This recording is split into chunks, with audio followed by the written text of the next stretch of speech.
welcome to Doors and Corners, a sci-fi and fantasy film commentary podcast. I'm Brian. And I'm Zach. And every Friday we sit down and watch a science fiction or fantasy film and give our 2 cents on its quality, production, story, and trivia. We watch the film together, but without sounds or visuals provided to avoid copyright issues. But if you do have access, we encourage you to join us and follow along. Here, we like to keep things casual, and there may be discussions of spoilers or sensitive materials or language. But we do try and keep things clean and family-friendly. Ultimately, the goal of this podcast is to create the experience of us all sitting down and watching this movie together. So get ready to hit that play button, because we're about to get started. Damn Doors and Corners, that's where they get you. Welcome back to Doors and Corners. I'm Brian. Back and back and back. And I am Zach. And we are back. Hey, Zach. And we are back with another Back to the Future, Part 2. We have to go back to the future again. Marty! Right, Scott. We have to go back. Weirdo. Back to the future. And Part 2. this is another example. This is a weird, quick comparison in my childhood. This is similar to Turtles 2. When I was a kid, I preferred this film because it was just, there's so much crazy stuff in it. 1 is the best film in the trilogy. I will, very much firmly believe that. I think most people agree with that. But when I was a kid, I preferred 2, and now I prefer 1, even though I still love 2 and 3. Yeah. My parents, as we've gone over, especially with like Star Trek, their preferences colored how I was introduced to films. They didn't care for Part 2. They thought Part 3 was okay, but mostly it was the first one. Which, as we discussed last week, is considered possibly the most perfect screenplay ever written, and thus translated into one of the most tightly written movies ever. Oh, yeah. And these movies don't necessarily endeavor to top that, but they certainly endeavor to, have that aspect of complexity to them where the little things matter. Yeah. And what's kind of sad about it is that there's actually a lot of deleted scenes from this movie that would add even more to the tapestry, you could say, of the narrative. Yeah. That now, them being missing doesn't necessarily detract from the movie as a whole, but given what they could have been, it's like, oh, why didn't they keep that in? Yeah, I grew up assuming that they wrote all these at the same time. It wasn't until later in life that I realized, no, I wrote 2 and 3 together, but 1 was standalone. And you can tell it's the same creative team because there's just all that energy and wit and fun, and they're very tightly written movies, 2 and 3. But yeah, not quite up to the bar set by 1 as far as just purely from a script point of view. Yeah. And this one had, all of these movies had a little bit of behind-the-scenes drama, and this one probably had the most, from what I can tell, outside of, the previously discussed recasting of Marty McFly halfway through production. Yeah. Well, this one, the big one is his dad. I forget the actor's name. Why am I... What? Crispin Glover. Yes. Yeah, take out the word Christian and then make it crispy and not mittens. Yeah. I did not even realize as a kid because the guy they got kind of fill in this one that's hanging upside down in the future. As a kid, I just didn't even notice. It was later.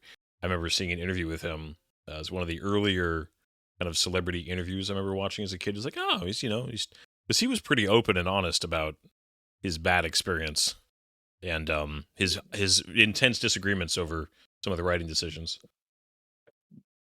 Yes, but that's also one of those things where you kind of go, but did it really? Because I'm not saying I agree with him. He's a strange man to the point of where people even say potentially disturbed.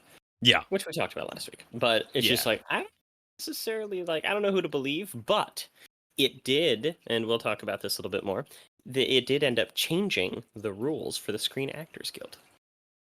That's right. Yeah, so you'll have to forgive me, audience. I was a bad podcaster And I've seen this movie many, many times, and I've watched a lot of behind the scenes, but not for a little while. So some of the details, Zach is going to have to be our guide a little bit on some of those pertinent little those bits of trivia that he's so good at. I will be your trivia Sherpa. Nice. But, I mean, this is one of those movies I can play in my head. I've seen this movie, I mean, easily a dozen times, maybe closer to 20, if like over my whole life. This was definitely one of the, so funny little, again, childhood anecdote. This was the VHS of the first film we got because there was some promo. I remember looking this up years ago, and I was like, I'm not remembering this poorly. We got this VHS from McDonald's as part of a like new promo with like around Christmas time. If you bought something, you got like one of 4 movies on VHS, from McDonald's. And the first Back to the Future was one of them. And as a kid, we got the second 2, and it always bugged me because I'm a tiny bit OCD that the cases didn't match. And so I actually ended up spending my own money later in life to just rebuy the first one because it bugged me so much that on the shelf we had this weird exclusive packaging for 1, and then 2 and 3 were the standard retail boxes. So goodness. I am weird. Yes, very much so. You're not obsessive compulsive. You have obsessive compulsive tendencies. Tendencies, yes. Anyways. To use the proper vernacular, at least what the proper vernacular is this year, time of recording. Who knows what the DSM-6 will end up calling things. Yeah. But, fun. I mean, this movie's, 2024 is the time of recording, so we are 9 years past when the future was in this film, which is, I remember when 2015 happened, and they had some really cool, like they had, Michael J. Fox and Christopher Lloyd, like on several, talk shows and playing characters. They had a lot of fun publicity with 2015 and this film in particular. But this is probably one of the best examples of what, how far we thought we would go and how much we are so not there in so many ways. Well, I'll talk about this a little bit more later, but did you know that they actually created official canon continuity as to why 2015 didn't end up like 2015? Was there like some internet miniseries or something that kind of a little short film that was a special? Yeah. Okay, that sounds. And didn't they actually get Christopher Lloyd in it? Okay, I remember that's one of those things. I have a memory of seeing that on the internet and never watching it. No, it's a thing. It's Okay. a real thing. Yeah. But like I said, we'll talk about that a little bit more. Okay. I think go we ahead should get this movie started because one of the things that I have considered, Brian, in our intro, the idea is that this is to be an experience as if you're sitting on the couch watching a movie with us. Would we really be talking that in depth about trivia and interesting production notes, or would we not just be totally spinning off into how cool it would be to write a time travel story that would end up turning into how one of us would make like a Batman movie? You are not wrong. Probably a conversation about theology or quantum physics mixed in there. That is true. Yeah. All right. Well, let's get this going. Not as long a one tonight. It's nice. I always enjoy I appreciate films that are under 2 hours more and more as I get older. Right? Because this is Back to the Future Part 2. Came out in 1989. Year my sister was born. The third highest grossing movie of 1989, which is saying quite a lot because that was one heck of a movie year, behind the original Batman and not Raiders of the Lost Ark, Indiana Jones and the Last Crusade. Yep. It is 1 hour and 48 minutes long, directed by Robert Zemeckis, starring, as of course, Michael J. Fox, Christopher Lloyd, Leah Dobson, Tom Wilson, and coming in for the previous actress, Elizabeth Shue, who has been recast from the other lady whose name I suddenly can't remember, who played his girlfriend in the first one. And with that, I'm ready to go. All right. We're going to hit that play button in 3, 2, 1, go. Hey, do you guys want to hear a funny story? Always. So we had to stop and do a little re-edit because Brian started the wrong movie. You're not supposed to tell them that, but yes, I did. Yeah, but that was too funny. That was too funny. There's never anything weird that happens behind the scenes of this podcast. Mm-hmm. It's got just all the fun ticking clocks. That beautiful intro from the last one. Oh yeah, It's such a smooth, professional production we run here, Zach. So much so. So much so. I have a cat that's screaming in the background. Nice. Yeah. Oh, man, this... Now, see, I was obviously I was younger than Marty McFly, but man, growing up, I wanted the Toyota pickup truck. Right? So here we have the recast of Jennifer. The other actress did want to come back, but her mother was dying of cancer, so she stepped away from the role willingly. And they just glued a horrible wig onto this poor actress. Yeah. And again, what's funny is my memories are so... And yeah, I get then... and Dad right there. When I was a kid, I didn't even notice that stuff. It is to me proof that for a lot of the audience, you can do that and you do it right. A lot of people just don't even know. Yeah, they refilmed all of this. The license plate on the Toyota is different. There's a couple of small details. There's a couple of small details on the DeLorean that's different as well. The trash even is different here. Was it the same car from the first to second film? I believe it was the same prop, yeah. Okay. Now, here's a fun thing. The Mr. Fusion there. That's one of the little things that they bring into this. Ooh, instant fusion. The previously mentioned short film about why the futures diverged had to do with Doc Brown going way back in time and stopping the development of the Mr. Fusion, because sometime before the year 2040, it resulted in a nuclear apocalypse due to malfunctions with Mr. Fusion systems that destroyed the world. Really? And that's the reason we never got the future. Well, I mean, I am a firm believer that the single biggest, like the single key invention that is holding the next great leap forward is entirely power generation. You know, when we have agree with that. Yeah, when we have the breakthrough on power generation, so many other technologies are going to just leapfrog forward. Agreed. There's two outcomes, or three outcomes. One, it's locked away in a vault so people can keep making money. Two, it will destroy the planet. Or three, we get our next great industrial revolution. Yeah. Oh, man. And this Alan Silvestri score, just it hits me every time. He changes almost nothing from the first one, which apparently was something that you noticed in the 80s. Between Predator and Back to the Future, everything else he did was kind of just a riff on Predator or Back to the Future.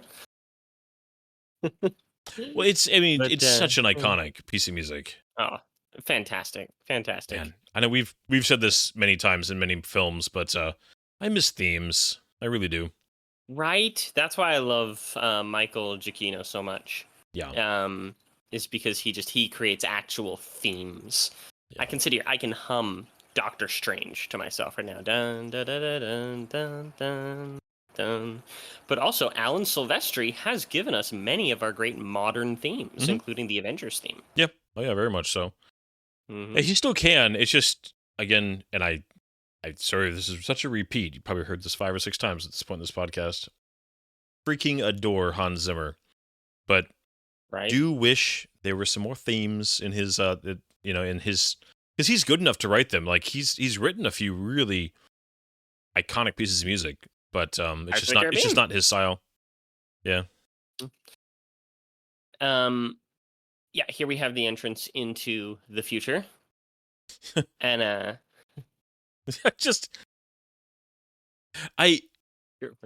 part of what sells this also, I really think, is how quickly apparently Doc acclimatized to it. That he's just immediately his stupid taxis, and just his annoyance with the, instead of being any kind of reaction to that they're flying in traffic. Really, I think it's a subliminal part of selling that this is a real future.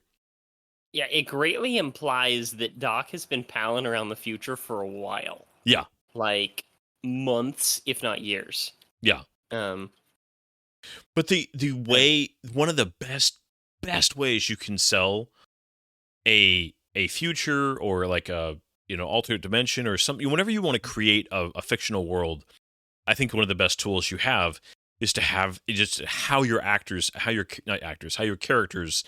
treat it, how your characters, interact with it. And Doc Brown he does a great job.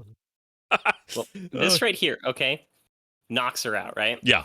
The reason why they do that is because one of the biggest points of contention that they had in writing this sequel is that they weren't planning on a sequel when the first one came out. They never would have put her in the car, right? They wrote themselves into a box. They didn't know what the heck to do with Jennifer. This was a buddy movie between Doc Brown and Marty McFly. They didn't know what to do with her in terms of storytelling. So the fact is, she sits out or sleeps out the majority of this movie. Yeah. Goldie Wilson Jr. Yeah. Mm-hmm. They apparently Goldie Wilson had a kid, and he's making good on it. But even though they don't give you a huge glimpse of the future here, they do make it feel, I'd say, appropriately lived in.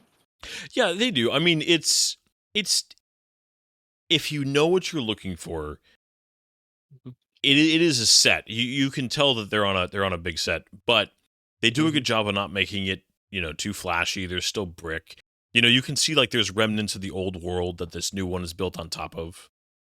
Yeah, you see the Fusion Industries there on the left-hand side. Kind of a nice little thing to it. And this... Oh, is this not the scene that I thought? No, just... Yeah. But the post office and weather service, that's a nice little foreshadowing to the very end. Yep. You see him throwing out laser discs there. Yeah. But yeah, this was put in right here because he didn't want to have to be putting on the old man makeup all the time. Yeah. Well, because Christopher Lloyd is not. It's great. But yeah, he's not as old as he was portrayed in the first film in real life. Yeah. But he was his younger self most of the movie, so. Yeah. Now they did make, I believe a few years ago, I'm jumping ahead a few seconds here, but didn't Nike finally actually make a Power Laces sneaker in like... They did. Yeah. For the 2015 anniversary. Dude, right now those things are going for like $13,000 a pair. Yeah, they're hot commodities. They even put them in those little drum cases. Nice. I love the so one of the most done that's great. One of the most done Which part of it's great? All of it. That nobody in the future wears bras? Apparently. But I was gonna say the man, I just lost my train of thought. Yeah, it sucks. I wonder what did that. You know what? You'd be nice. No, I was going to say, one of the fashion accessories that the future is always doing are ties. And like kind of... Weird ties. Yeah, weird ties. And in this movie, they go with the whole transparent tie, which is just funny, or the double tie. It's just the idea that ties are still around, but somehow you're just not... you can't just have a normal one. Yeah. I remember, what was it? Well, I think it was Serenity has ties that are like weirdly cut off halfway through. I think that was a thing. Because there's the double ties here. When we were watching Aliens, I remember we were talking about business suits in the future, and just like messing with the collar somehow, or making the ties just odd. Lots of them had the Japanese collar. Yeah, but yeah, the regular CDs and the full size laser discs, and that's great. All right, weird thing. Okay, go for it. Doing research for this movie, watching some commentaries and some behind the scenes and things, I realized just how prevalent product placement is, but also how effective it is, because I have been craving Pepsi for 2 days because of this stinking movie. Yep. I love the idea that USA Today is still a relevant newspaper. All the stuff in here, it talks about the president being a woman, Cubs winning the World Series, which did actually happen in 2016. It did.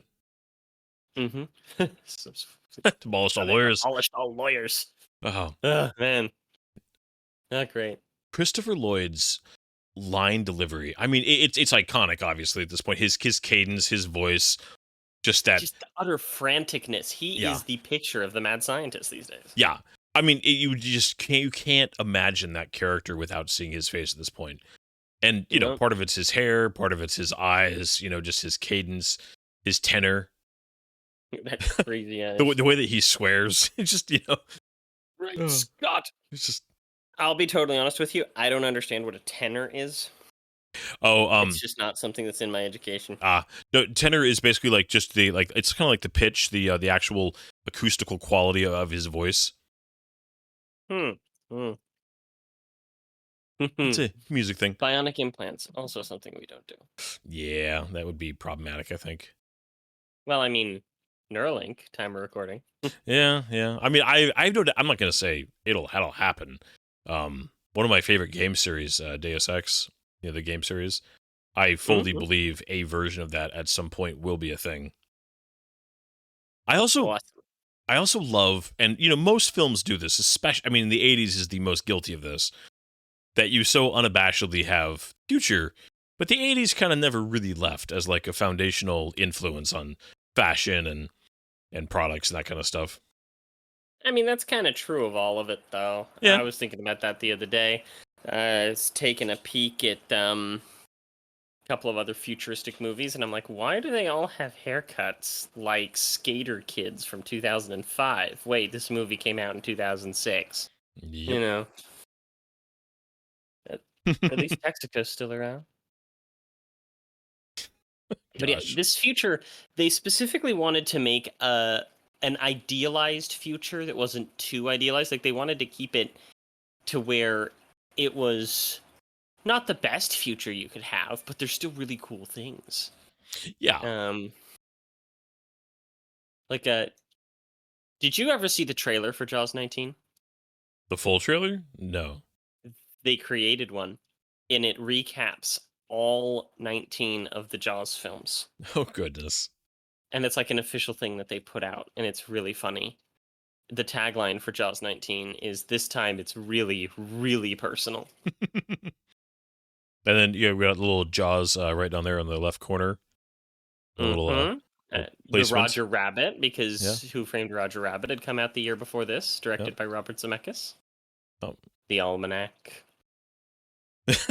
Michael Jackson was a massive fan of the first movie. Yeah. So he was just like, yeah, use my music, use my likeness. There's a bedroom later that Marty accidentally breaks into that's covered in Michael Jackson stuff. And of course, in here, you've got, it's Michael Jackson and a lot of Reagan. And I mean, the bumper stickers, the dare to keep kids off drugs. And I mean, just I do love this, this whole cafe. It's such a fun exercise in set decoration. Right. And then just like hear the little, just the Reagan versus the Ayatollah. Yeah. And they're both in like really bad Point Break masks. Well, no, it's not Point Break masks. It's based after a TV show. That only lasted for like a season. Really? I don't remember what it was. That wasn't Point Break? Oh, it's like this really weird thing. Biff. I love the milk and the little balls. I don't know why. Man, I want a Pepsi now. Yeah, dude. It's a great little cane. Oh, it's amazing. I do think, so, Michael J. Fox and Christopher Lloyd deserve every bit of praise and, recognition they get for these films. But man, is it Tim or Tom Wilson? I forget his first name. Tom Wilson. Tom Wilson. He is the somewhat overlooked third essential piece of these films. His portrayal is so good. And he plays, so many versions of the same idea. Versions of himself, and nails all of them. Just oh, it's so good. He plays 4 different versions of the same character. Yeah. Yeah. Like Michael J. Fox, he has the little bit of his older self in this film, and then he does have the little bit of his great, in the third film. But and they weren't bad by any means. But I think that Biff really steals the show as far as alternate versions. Oh yeah, because Griff here's a little bit too over the top. He's a little too crazy. He's a little too antsy. He's like a tweaker. Yeah. But he is. But when you say too, do you think it would have been better if he had dialed it back a little bit? No. Okay, so here it is. It's 10-year-old Elijah Wood. It's Ser- Frodo Baggins. Seriously? Yeah, dude. You didn't know that? Oh my gosh! No, I did not know that. That was... Seriously. How did I not know that? Have to Yeah, use your it's hands. Elijah Wood. Wow. I mean, I know Yeah. been in Hollywood since he was a little kid, but now this Funny thing, version of Marty is great because he just does such a good job just being whatever cool is. This is the polar opposite. it's like a meth head and a pothead. Yeah. And it's been a minute since I've really watched this movie. I'm just realizing all the kind of weird stuff they do with boobs in this sequence. Yeah. Oh yeah. What is she wearing? It's Look at her necklace. Yeah, it's like bullets. Her necklace is it looks like a bunch of 308s. Yeah. And I mean, the little even this like he's you know, the little thing that like that Michael J. Fox is doing with his voice here, just oh man. So and high. I wonder if he was just, if he had any help with that. With a little, Griff's helmet is just. I can't get over this thing. Now, one of his henchmen here, like in the first movie, is Billy Zane, right? Yeah. And Billy Zane got a little bit more recognition in the 4 years between Part 1 and Part 2. So they weren't sure if he was going to come back, but he was just like, I loved doing this movie. This is what gave me such a leg up. Of course I'm going to do that. Because Back to the Future was his first movie, So he was happy to come back, even though he only does like a little tiny bit. I don't think he's in this sequence, but he's in the 50s and the future sequence. Okay. I was looking for him just now, and I'm like, wait, where is he? This guy with his vest. Word. Yeah. And of course, they find a way to make like everything just a little bit, techie, even like his bat having to like extend. And I will say too, Michael J. Fox, he's so good at line delivery also. Just simple lines that shouldn't be iconic are because of the delivery in this film. Things like Great Scott. What are you, deaf and stupid? I mean, an insult like butthead, just shouldn't carry the weight it does. But the way it's said in this film just adds so much to it. That's so good. Gracious. I love that scene with his eyes over the shoulder. It's so over the top and goofy. Yeah. Well, and just the little hop he gives his eyes is amazing. Mattel on these hoverboards. Oh, that's so good. Yep. And Mattel was saying that they were working on creating actual hoverboards, which of course is total BS. The things we call hoverboards these days are total BS. Yeah. They had to glue his shoes or strap his shoes down onto the hoverboards. So every time he's in these sequences, he's on these lines. They do a great job of rotoscoping the cables out. But also, he had to be towed around the set until they could unglue him. So whenever he's in these scenes, they had to just like move him around. Like, have somebody with a line pulling him around the set in order for him to get places. Yeah. Oh, that's great. I love the callback that even to have a Jeep, like in the beginning of the first film, that he's behind. Mm-hmm. It's just all the little nods. This is one of the earliest examples, I think, of a movie that just understood Easter eggs and fan service. Because callbacks. It wasn't nearly as... of course, it's a staple of genre filmmaking these days, but it wasn't nearly as much of one back then. Nope.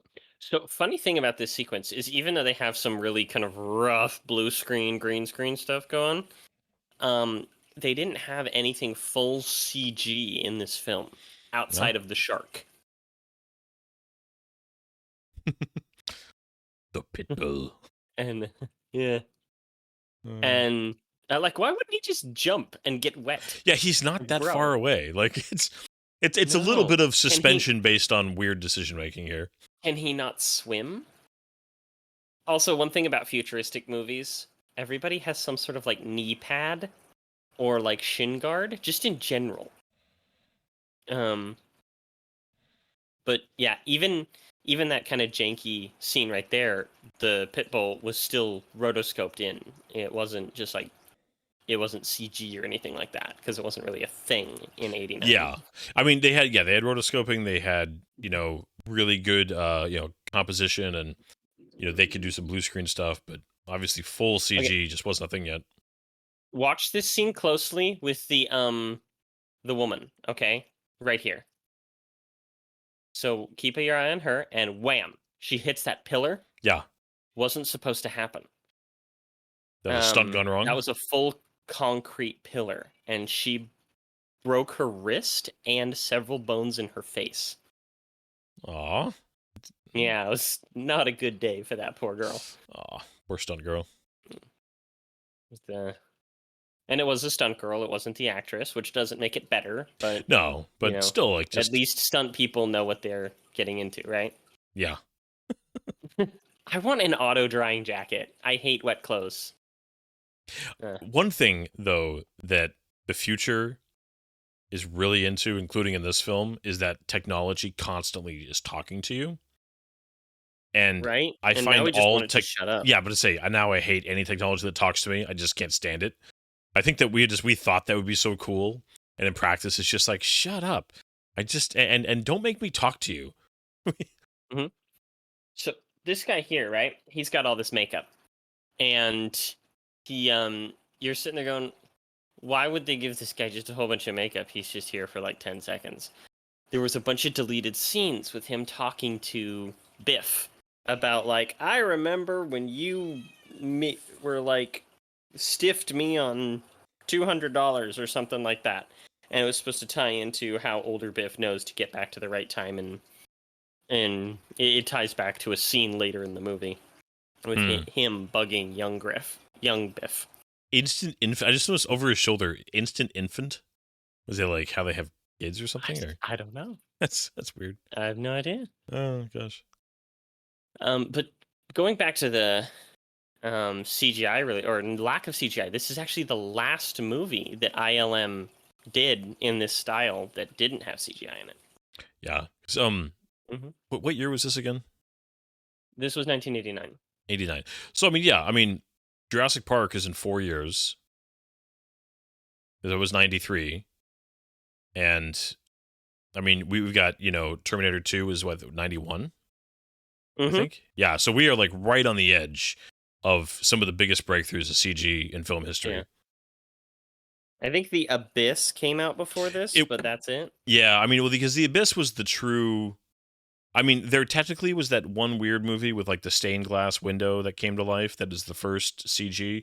Young Sherlock Holmes. Yeah, okay. But The Abyss is like really kind of the beginning of a major motion picture. Okay, go ahead. Look at Doc Brown's shirt. It's cowboys and trains. All those little... Well, and this is where you really can tell they were writing 2 and 3 together. Yeah. More than that, that shirt actually comes back. It's torn up and worn as the mask Doc Brown uses during the train heist. Interesting. Yeah. Huh. I thought it was kind of cool anyway. Yeah. Well, again, I mean, those kind of details, I like, you're showing me literally live as we watch this.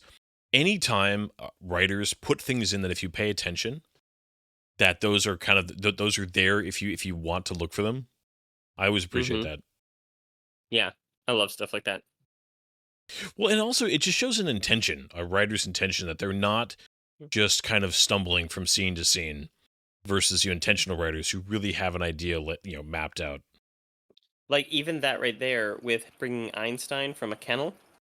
He was in the car when Doc Brown went to the future at the end of the last one, so they had to figure out like, okay, why wasn't Einstein in the car when Doc Brown came back for them? Where's he been?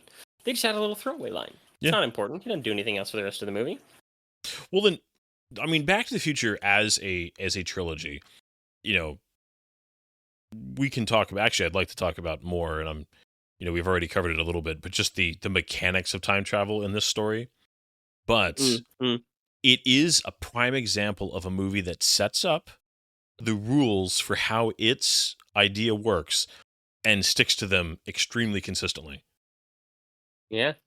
The blonde cop in this scene picking up Jennifer is actually the wife of Robert Zemeckis at that time, anyway. Your thumbprints, and even hear like a tiny bit of like explanation as to why this would be. I mean, the audience, you think most of them would probably figure this out, but but the fact that Doc Brown, he has a way of exposition that he's just giving you information, but because he's explaining it to Marty, and Marty's our surrogate, in this film, the audience is surrogate, and his delivery is so good, you get caught up in it, and it's not just like, oh, I'm sitting here listening to a character talk. In a lot of lesser films or lesser actors, you just wouldn't care. Man, I just noticed the CG in the background is that transition is interesting. A little flat. Yeah, a little flat. Oh, yeah. Like, ouch, actually. But when you have well-written and good actors doing it, you can just tell the audience a lot and have them be into it when it's done well, versus just being like, okay, we got to talk for a minute now. Yeah. Exposition is not bad. It can be boring if overly long, but you need it, right? Oh yeah. But you need to make it interesting. You need to make it fun. Yeah. Well, and I mean, these movies are an interesting blend of very straightforward concepts that we can all relate to. Things like, well, yeah, you'd want to check out your parents, or yeah, you'd want to like, hey, let me grab an almanac. I mean, like the plot motivations in these films are very relatable and straightforward, but there's also really complicated mechanics happening behind everything that's going on. And the movie does a fantastic job of letting the audience know that without ever boring them. Yeah, with exposition dumps that just kill the momentum of the film. Because part of it is, like you said, Doc Brown's delivery making it sound like an insane sense of urgency. Yeah. Love it's just the cops, the little things like, the scrolling text on their hats and the glowing nightsticks and everything. It's just, it's such an interesting idea of how I just recently watched Demolition Man again, and kind of the idea of like future cops being very kind of chipper and like you have trouble picturing them and being engaged in violence. And that's, I mean, it makes sense that you'd idealize the future where cops are really just kind of civil servants and not having to be like paramilitary almost like today. Yeah. Yeah, but this whole sequence was written, pretty much only to get them out of the DeLorean so that Biff could follow them. Like, that's literally the only reason the sequence started. But now it's also like the crux of the movie, in the way that like it flushes out all of the bad that Marty goes through or deals with. My parents had to point out to me that this was Michael J. Fox in drag. I didn't know the first time I saw it either. Then I saw it when I was much older, and I was just like, wait, what now? Yeah. Also, too, I love this house. Is one of the best, like, near future homes, because I mean, it's like right around the door. It's like grimy. You can tell that like people haven't really taken care of this house, and there's such just old tech with like new tech kind of just still in, because I mean in 2015 you would still have a lot of houses standing from the 80s and 90s, and it's just such a interesting mixture. It's well done. You could believe this is an old house that's just had a bunch of upgrades kind of slapped into it haphazardly by people without a big budget. Just they do a great job. Again, the set design is impeccable in this house, in my opinion. Yeah, and yeah. See, here's the important exposition going on. Yep. I do wonder. Yeah, it must have something that's like keeping his the blood from rushing to his head. You'd have to have no, actually. Okay. Explain to me. They just did it in really short bursts. No, what I mean is, if that was a real thing, you would have to have some way, like medically, to kind of like help your heart, basically, so that you wouldn't black out after a couple minutes. Right. But they put him upside down so people wouldn't pay too much attention to his face because he's covered in prosthetics to make him look like Crispin Glover, which Crispin Glover did not give them permission to use his appearance, and it led to a change in the actual rules for the Screen Actors Guild that you are not allowed to have your appearance used in a major motion picture without your without the express permission of the actor. I love the tiny detail of him wanting the receipt. And I don't even know why, but it's this tiny little like that he's like, give me my receipt. Right? And that's just something old people do too. You know, Yeah. they 100%. get receipts. Yeah. And the inflation though, 174, and is just like whatever. And earlier when giving him money for a Pepsi, he's just here's a 50. Like yeah. They took inflation seriously in this movie. Which yeah.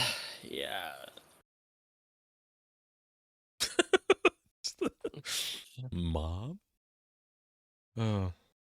I mean, all things considered, she's handling this fairly well. I think. I think she's handling it dreamily. I love that that the TV was crooked, and so we like tilted it to be crooked the other way, and then it went back. Like it just was again those little details. Again, what is with the boobs? We just noticed like up on the TV there, they were like flashing. Dude, what is going on? Headlight tits. The ad said. I'm guessing that's one of those bionic changes. I guess. But no, this movie is obsessed with boobs, and I never realized that. No. Now, it did accurately predict, not that we watch one screen with, 6 things on it, but the idea that people don't just sit and watch one thing, that people are constantly doing 2 or 3 things. They have a movie on, they're scrolling their phone, maybe there's something else going, on Alexa somewhere. The ADD culture. Oh, yeah, they did accurately get that for sure. Uh-huh. And instead of it being phones, they're on the headsets, the like glasses. Yeah. Which if Google Glass had taken off, I would totally have imagined that. Yeah. The address of sucks. Yeah. Because in the 1950s, it was like, a really nice place to live. In 1985, it's just kind of standard. And then here in the future, it's a piece of crap. Yep. Reminds me of Orangevale. Oh, yeah. Well, even when he got dropped off by the taxi, just saying like this is a rough neighborhood. Pizza Hut. Pizza Hut was very keen on a sponsorship with this movie. Black and Decker. Which right here, you see it again. But yeah, like you said, there's so much product placement. Yeah. Well, they wanted to make it bigger and more expensive. And the studio was just like, it's a sequel. Sequels don't always sell well, so you're going to have to convince us. And they're like, hey, corporate sponsorship, help me out here. And Pizza Hut even hired some of their best pizza chefs to come out and make pizzas. Every single time that it's on screen, it's a freshly baked pizza. That's funny. Even think like that when he's like pouring the drink, he's just like sloppily like spilling stuff and just not caring. And there are so many little details that this is this is just kind of a crappy, barely making it family. Yeah. There's just something kind of like he's given up. Yeah, he really, well, you can just tell, these are, kind of your kids that are barely trying. You can just tell that he's, gone full kind of loser dad mode, unfortunately. Yeah. As will happen. This guy is some sort of like, he wasn't in the first film, correct? He's from a band. He's a musician of some kind. Okay.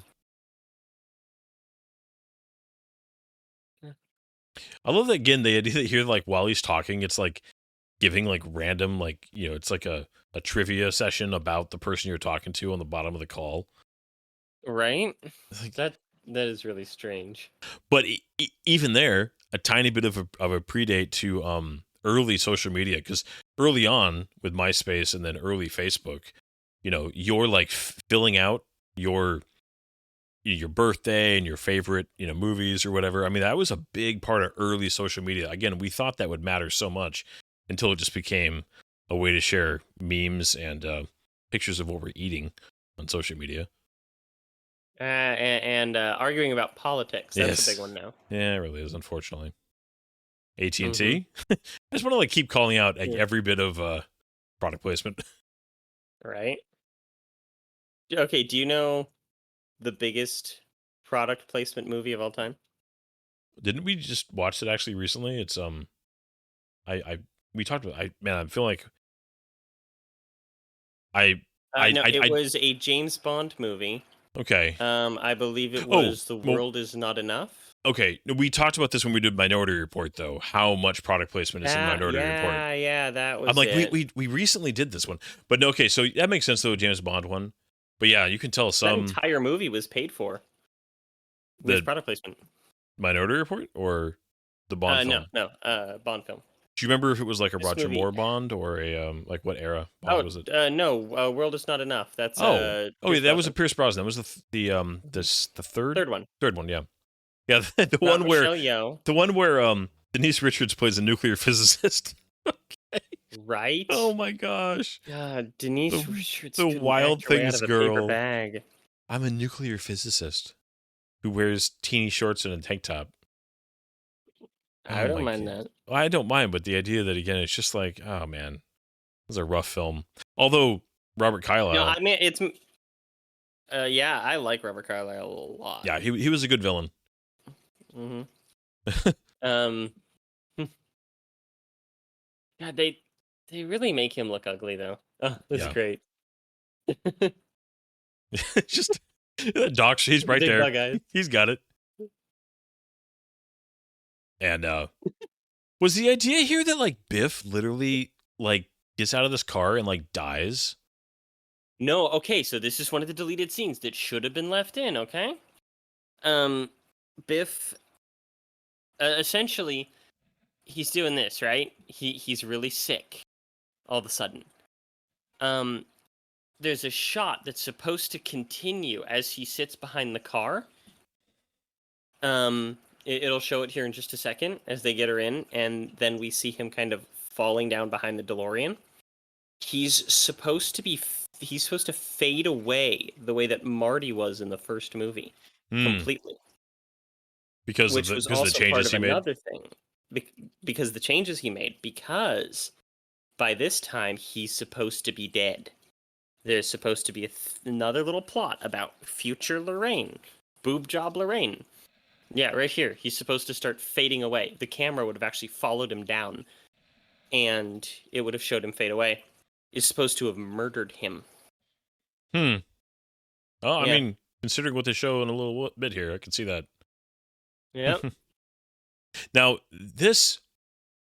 the like rough 80s version here they come to, I thought was just really good. But ultimately, the genius for this film that I mean, when we get to it, I'll talk more about it. But when they get back to the 50s and you have characters in their own movie, was just, I'm trying to remember if a time travel film that did that, where you're inside of, you're time traveling into your own time traveling. I can't think of another time that was done previous to this. No, I don't think so. Because it is one of those things that's, and they managed to just pull it off so well. I mean, Endgame was the next real, prominent example of that, and I'm sure they were inspired by this film. They even, when they're talking about time travel right in Endgame, they're talking about yeah. What you heard in Back to the Future is total BS. That's not how it works. Are you telling me that everything from Back to the Future is just total bullshit? Yeah. Yes. Yeah. Oh my God, I feel lied to. I don't think that was the line, but I think you're right. That was Paul Rudd, right? That was a Paul Rudd moment. Yeah, it definitely. It was Paul Rudd, Mark Ruffalo, and what's his face? War Machine. I want to say Cheney, but that's not it. Don Cheadle. Don Cheadle. Yep. But they just leave her on the porch. She should be fine. There we go again. They just needed to get rid of Jennifer, right? Yeah, she's just this thing they have to just keep dealing with. But I will say, props to them for not just actually ignoring her.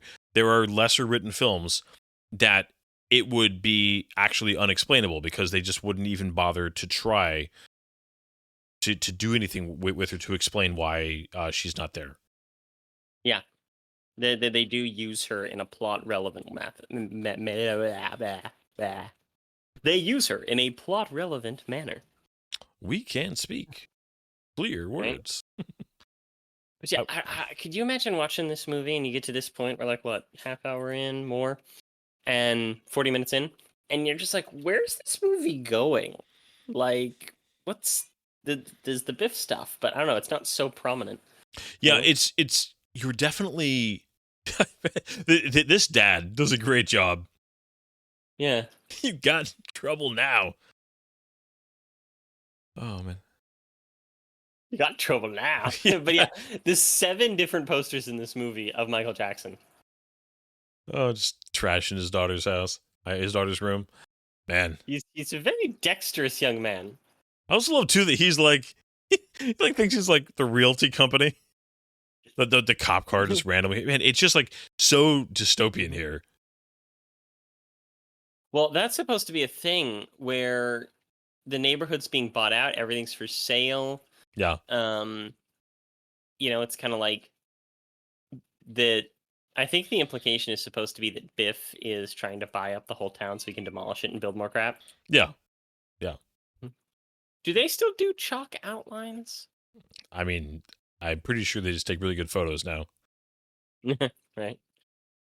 But here, I mean, the school in the background, just the cop cars.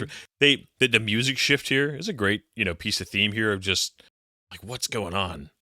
Mm-hmm. There was a deleted scene of him going up to a fence and seeing that the school had burned down. I love that they managed to get Strickland in here still. This is such a great little moment for him. Oh, there was another movie that he was in that was quite famous where he has a shotgun like this. Well, he is the 80s authority figure. I mean, right. the ultimate 80s authority figure. Mm-hmm. And the fact that he still calls him a slacker. Sorry. Right. But oh wait, maybe it's later in the movie when they're in the school, but the initials that he has is SS Strickland. Nice. And that's very, very distinct reference to the SS from World War II. Yep. Because he's Nazi-like. Well, this is like normal. Just like, yeah, we're just going to casually. But again, the fact that this is like that Strickland doesn't really freak out about this. He's just like, okay, I'm going to run after you now. Just really tells you how normalized this has become. I know. It's like Oakland. Yeah. Kick the 80s if rock anybody music from in. Oakland ever listens to this, I hate Oakland. I'm sorry. Yeah. I've had such a really bad time there. Hell Valley. Yep. Red this is guy who's in the film. But to say, I think he's in all of them, isn't he? Somewhere. But more than you know, he was the mayor of Hill Valley that was ousted by Wilson. Oh gosh, you're right. Yeah. Okay, honestly, I never even noticed the clock tower was still there. I thought it was demolished. Oh. There you go. There's your Visit Biff's back there, the billboard. But also, it's the same scene, okay? The first one, they had this scene of him walking into the square in 1985 that was like this. They did the same thing with 1955. They did it in 2015 earlier in the movie, and now they have it again. Yep. It's the same scene of Marty walking into this same square with that big dolly pan out. Yep. But I believe they do that in the third one also. Mm-hmm. Also, they have a domestic tank. Yeah. So this is what I was to say, we've talked before, I believe it. Well, in a minor report, we're talking about using like walking tours as a way to give exposition. And here's another great way, just to have like one of these little museum TVs that just is giving you like on a repeat, because we've all seen these at museums. And again, it's such a relatable way to just do an exposition dump without having somebody talk to you in a way that seems unnatural. Because everybody who's ever been to a museum can relate to one of these. Mm-hmm. And there's a reference to the next one with Mad Dog Tannen. Though that was just a dress rehearsal, and the actual character in the next one looks rather different. Yes. But you can sit there and say, oh, who knows when that picture was taken? Biffco. I've always loved the just Biffco as a name. Yeah. And there's this is slightly timely, you could say. As the time of recording, Donald Trump just won the election in 2024 and for the 47th president of the United States. And he Biff is distinctly modeled after Donald Trump in this movie. Yeah. So kiss. I would definitely react like Marty. I'd be like, nope. Yeah. Okay, but yeah, here's Billy Zane with the match in his mouth. Yep. And then, of course, very much a callback to him waking up, in his mom's room in the first film. The same music, the way that he's on the bed. I mean, it's just there's so many callbacks, just so many little, just moments of like, remember this? Remember this? There's more than that, okay? One of the things that I read is that there's something that they do in all three movies. I don't know why they decided to make this one of their running motifs. Is implications or references to incest. Yeah. Oh man. Because there's the first one with his mom kissing him. The second one,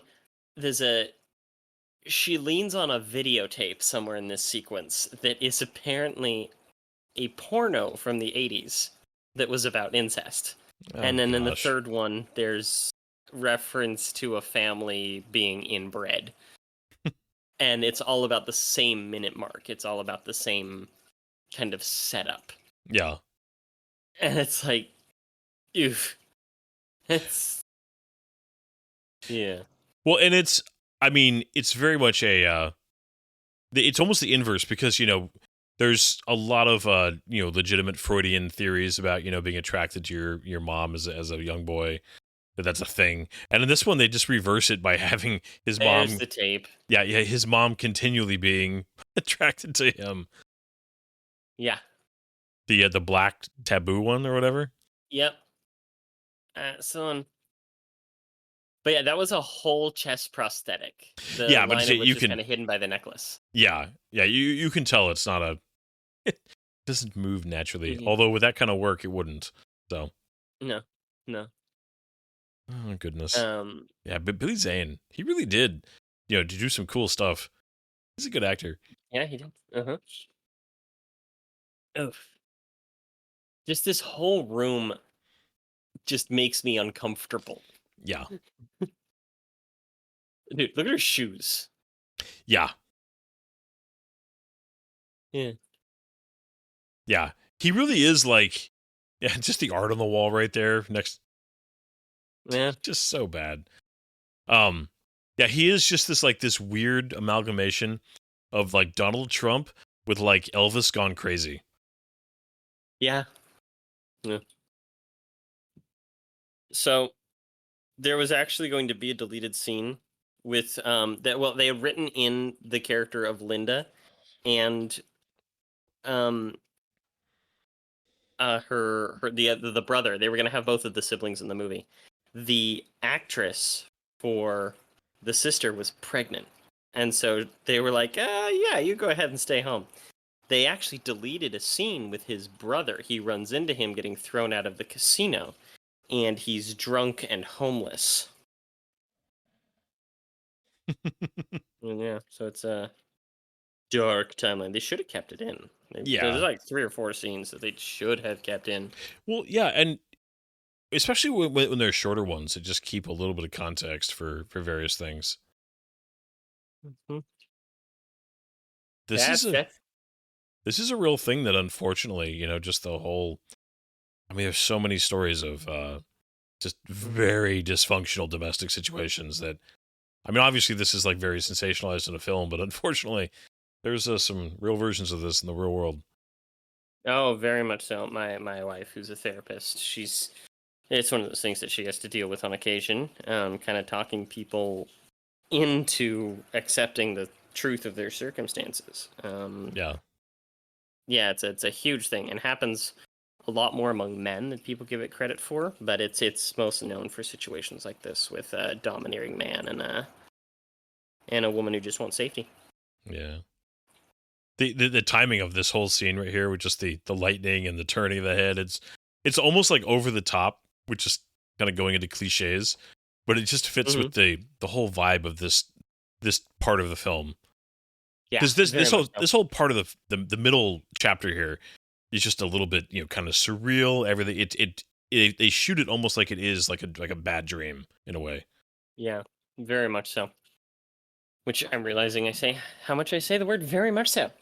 But they originally had an entire plot line that involved his dad. But when Crispin Glover didn't want to come back, they killed him. But I don't know. I think it's a good use of the scene. But a lot of people are just like, no, with all the daddy issues that he's got and all this stuff, he should have had time to interact. It's supposed to be like a father-son motif type of movie. I don't know. I'm fine with the way it turned out after everything. Oh, I think that this is fine. And I mean, and the father-son relationship really is, Doc and Marty. Yeah. And it's, it was never supposed to be like weird too. It's like people have made a lot of jokes recently in the last couple of years about the honest trailers for this movie and that kind of stuff. But yeah. There's absolutely a place to have mentors. To find mentors where you can. Mm-hmm. But this is also a scene that's been used a lot to explain time travel and multiverse stuff. Oh yeah, drawing lines with variations coming off the main line. Yeah. A version of the scene's been done at least a dozen times in time travel movies. Okay, one weird thing that always stood out for me for some reason was this candle. I've always loved this big drippy candle. This is a heck of a wax strip. Yeah. Mm-hmm. It's also a whiteboard that's had a rough life. Yeah, well, white. It's so much so that it's turned into a blackboard. Stealing newspapers from the library. Because this is, to the best of our understanding, this is not how time travel works. As far as just how time itself works, unless you go multiverse theory, in which all these have actually happened because every possibility has happened. Right? Is this? Yeah. Although, again, this is another example of just when you have a guy like Christopher Lloyd to do exposition, man, it works. Mm-hmm. It's just the accusatory way in which he presents evidence, and it's written and presented in a way the audience could quickly and easily absorb it. Yeah. And they want to pay attention to it because he's so zany. Yeah. I don't know. I think it's great. And back and also, it's so easy to get multiple time period movies and stories convoluted and confusing, but this one keeps it really pretty simple. Yeah, it keeps it simplified in a way that you understand. Well, it does, and I think they kind of build on the complexity because, here it's okay. So we went from a future that they were in to going back and going, okay, so this is an altered, messed up version of the past where, because people can understand, all right, you change a few things and then it screws up everything. And then when they go back again, then you have, they're wading you into the complexity of the film. Yeah. Because by the time you have, Marty with himself from the first movie, while also trying to ensure, because he's got to make sure the first movie happens while also doing what he's doing in this movie. I mean, it's just... Yeah. Yeah. Oh, it's a great plot. I love it so much. Well, and it's such a great way to have some really comedic scenes in the spirit of the first movie, where you're having to be so careful about what you do. Yeah. It's clever. Well, and I think that a lot of science fiction around this time played with this storyline, but they never had the time to develop it quite right. Yeah. And I'm glad that there is a movie like this out here that's able to take that type of idea and just be like, haha, look how fun this is. Well, and especially when you have a movie like the first one, it's such a great way to say, okay, what can we do? Let's not just continue the story, but how can we have fun and build on quite literally build on top of what we've already done. I think a lot of stories they keep moving forward, and it's another story with the same characters. But this is a movie that genuinely is able to build on its own core idea, layer after layer after layer. Obviously, we got a strong free I can't use the right word, but just foreshadowing to a third film here. Yep. Mm-hmm. Very strong foreshadowing. Of course, I'm also a huge fan of spaghetti western films, so yeah, it's just nasty. It is, and it's one of those things where, like, that type of metal, I don't think that would stand up to a, that lever action. I think it would need to be thicker. It would. Good work. Well, I appreciate that when he actually does it in the third film. It's like literally like a stove door kind of a thing. Yeah, it's a much thicker thing that he's wearing. I've always liked this scene. Yeah. Not because of the girls. They always kind of grossed me out.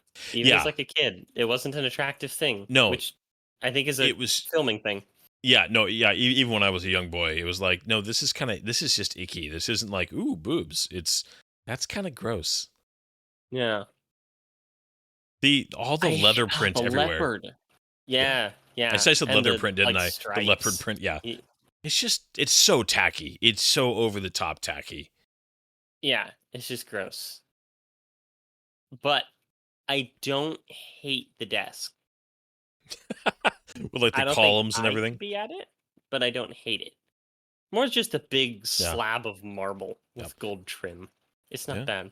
Grabbing the matchbook here in a second. Mm-hmm. It's man. Yeah. I thought you crashed into a track. Yeah. What is the wallpaper? Black? Maybe? It's got this weird texture to it. Oh, that. Yeah, that is an interesting texture. I don't know, man. Sorry to mute there for a second as I was coughing up a lung. Yeah, this whole thing, I don't know. I really like how Michael J. Fox comes across in this scene. Or just both of them. It's just really good performances on both.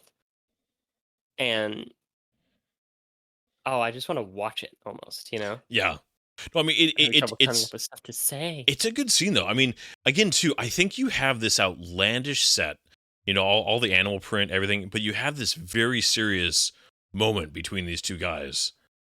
Mm-hmm. And it actually kind of helps, I think, again, just that contrast in a way. Yeah, it's very menacing, too. Yeah. He comes across very menacing. And is that his own face on the breast pocket? I think it is. He's so in love with himself. Yeah.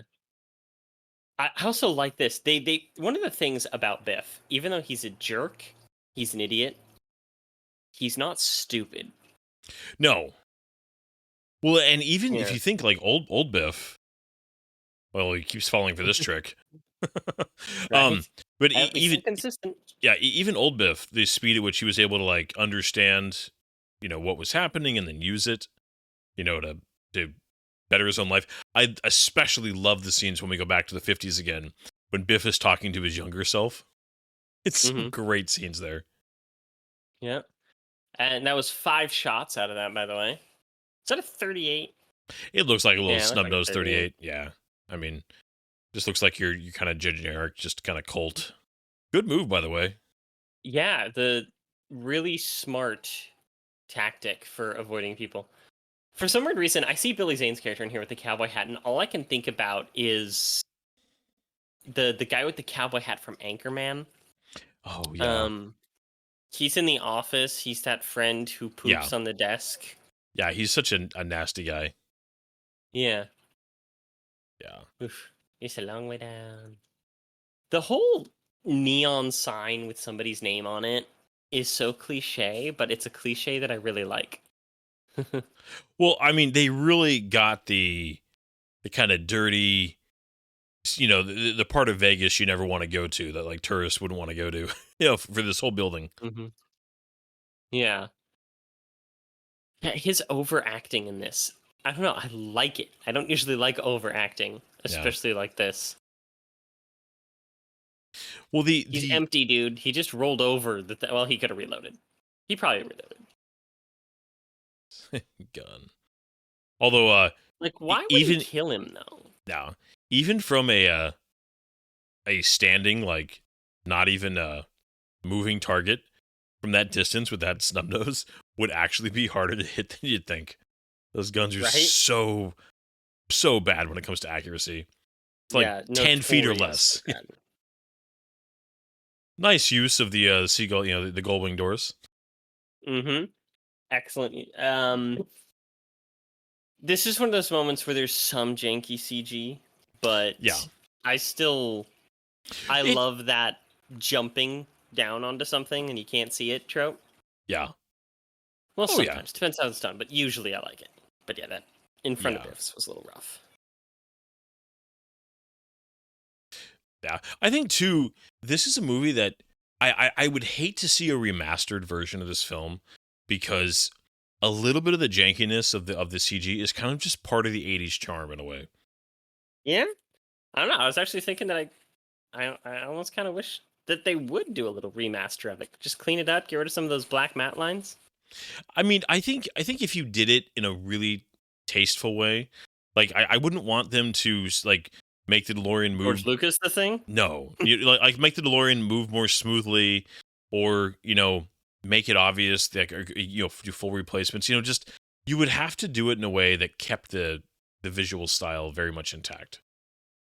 Yeah, I can see that. I mean, because as much as the choices made were based in a lot of ways on the limitations of effects technology at the time, at this point, it's part of the film. It's part of the actual, style of the film. Mm-hmm. I like that they kept including the ice. That's something they didn't need to do, but they did every time. It's something that we saw when Biff was coming out of the DeLorean as well. Yeah. And it's the same spot. It did thaw really fast, though, that Doc didn't notice that the car was really cold when they came back out to it in the middle of the film. Yeah, Doc is also kind of single-minded, though. Yeah, that's true.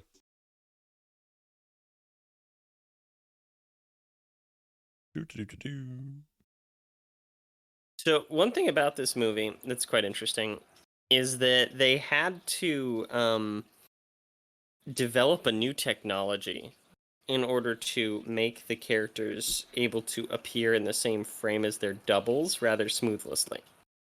Smoothly? Smoothly? I'm about to say that's a new word. Flawlessly and smoothly. Seamlessly? Thank you. Smoothly is how I talk to women. This whole scene of going back and forth, like Marty's like chasing him as he's just randomly running. Oh, it's good. Because it's another exposition scene where it's important to have that little bonus. It's a fun little, just, the different eras of Cash. Yeah. In fact, there's two 1864s. In relation to the Civil War, in case he went back to the Confederacy. That's great, actually. Yeah. And also just the with the inflation, that he hands him just a couple fives, because in the 50s that's all you'd need. Yeah. So, I forgot. This actor technically plays 5 different roles in the movie. He voices his own grandma. That's right. And he's this little moment of just showing just what a total butthead he's been his whole life with these kids. Right? Oh, man. What do you think of his inconspicuous dress? Yeah, he's definitely watched a serial on TV too many. Hopefully it's one of their houses. These walkie-talkies, I mean, they're so cheesy. Sorry. Mm-hmm. Oh, gosh. And they bring back the song, which is just the same kids who he stole the scooter from. Yep. Yeah, this is the old guy. The dude that was in the future with all the prosthetics. Okay. Yeah. Yeah, that's the 300 because there was a deleted scene with him stiffing the old guy talking about. I remember when you stiffed me. I remember the exact date you stiffed me. $300, 1955. Blah blah blah. So this is the reason why Biff went back to this moment. Because you remembered it. Okay. Mm-hmm. Yeah. Yeah. Well, and even here, like, you know, referencing. I mean, they've already referenced, you know, events that the first movie obviously had. Mm-hmm. It's just the. I love the oil in the actual cans, which was, you know, that's the way it was back then. Oh man, That's gotta hurt. that would just. Oh goodness, and then But yeah, the poodle skirts. I mean, the 50s are they over romanticized? Were there many problems in the 50s? Yes, there absolutely were, but there is still something very charmingly Americana about the 50s, and there always will be. Yeah. But that you just, you know what, you ignore a lot of the other things that your romanticized version did not talk about. Yeah. And just go for it. Although Biff is definitely an example of people were still quite nasty even back then. And people are always nasty. Yeah, that Didn't hasn't get changed. better just because it was weirdly clean and prosperous. Yeah. I do love the running gag on just the fact that Biff doesn't understand any, you know, the make like a tree and get out of here, and yeah, screen door. It's just, oh, it's so good. Yeah. Calvin Klein. The dress though that she has, they were like, oh crap, we're gonna have to remake that. We're gonna have to like watch the footage and figure out how it was made. And then they found out that she still had it, and she actually drove several hours home and then came back with the dress so she could reuse it. Oh gosh. Yeah. It's just.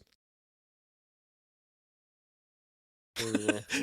And I feel like they really did a good job of young Biff being just a little bit less. I mean, you know, when they did Griff in the future, that he's the totally over the top version of young Biff, and they really hit the kind of, you know, and then old Biff being the one who's, you know, obviously calmer and a little more mature, but still, you know, a few screws loose. Yeah. Oh my gosh, driving. It's just It's a perishable skill, apparently. Yep. I love him leaning over the side to look and see if there's any scratches. About the car. Yeah, but this thing right here, okay, they use the beam windshield in the middle, the support. It's great. In order to split the scenes. I mean, it's in the back. I mean, and because it does, it works perfectly. Like this effect has aged really, really well because they were able to pull it off so cleanly. Yeah. I always felt like this was a pretty thin book to have that many results in it. 50 years of scores. I feel like it'd be a thicker book. I don't know. I don't know anything about sports or almanacs. Just, although, I mean, this is the other thing though. So we, you know, the movie, you can see. Oh, interesting. I just see the rotoscoping there. Yeah, I hadn't noticed that in a while. Watching this on a higher def screen too, I think is you know, brings those out a little bit better than watching it like on an old CRT. But I was gonna say, you know, the first movie very much indulged in the idea of like if you could go back and like meet your parents and see your parents when they were younger and just what that would be like. And this movie, you get a little bit of just what if you could go back and meet yourself, and how cringy would that be at some points if you could just be like looking at yourself like, man, I was an idiot. I was so stupid. And go, man, you're a loser. Yeah. I don't want to be you. Yeah. So there is actually a thing that's a trick of the camera, but some people think that it's a intentional effect. When he hands him the book here, like the arm fades a little bit. And they're just like, oh, it's him. He's fading away already. And it's like, right there, he had the chance to grab it, you know? Yeah. Like, his reflexes were so good with the baseball bat, but not with grabbing the almanac. Yeah.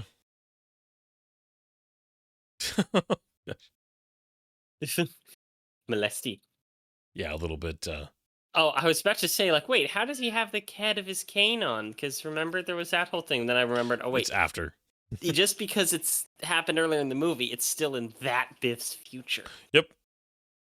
It's this Marty McFly. Yeah, this Marty McFly's past, that Biff's future, and then he is the future version of this Marty McFly, who's also in the past.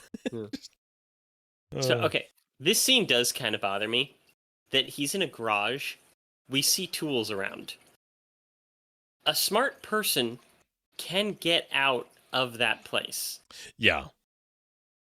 It's not difficult. No, that it is one of those very kind of convenient, he doesn't even try. It reminds me of how often in movies does somebody is chasing somebody and they run around a corner and the guy chasing runs around the corner and doesn't see him and then just stops. It's well, he got away apparently, you could keep going. It's not like he didn't vanish.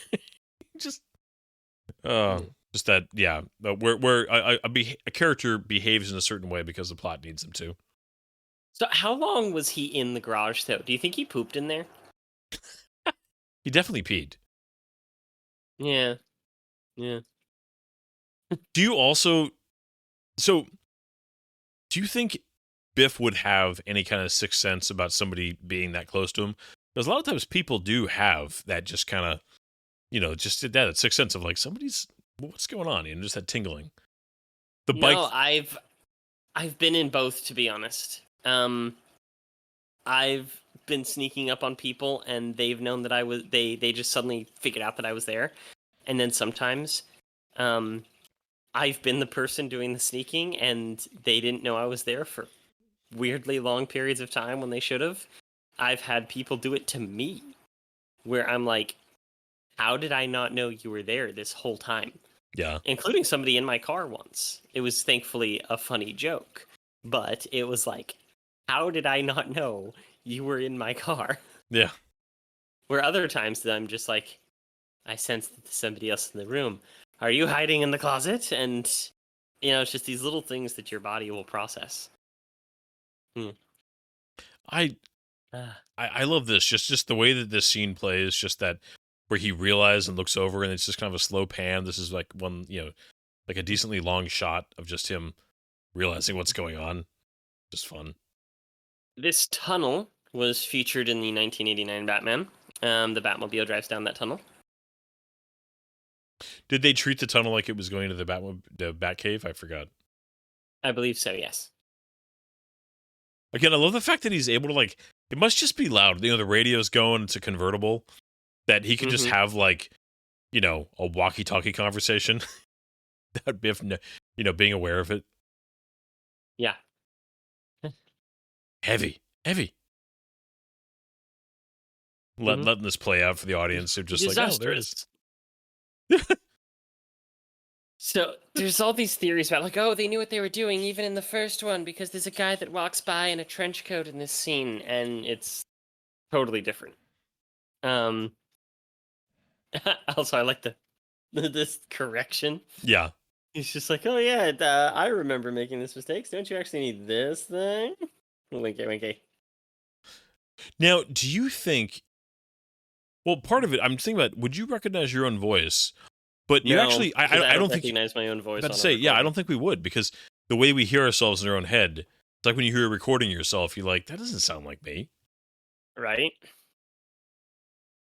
I don't know. I always associate him with being really thin, but he almost looks a little pudgy in certain scenes. It's strange. Yeah, I think part of that's just the wardrobe they picked for him. That shirt he's wearing in the past doesn't do him any favors. Yeah. I love the bike with the tassels. Oh yeah, it's so over the top. It's fun. She's like, I'm dealing with time travel, and that was really familiar almost. What was going on there? He might ask himself. Yeah.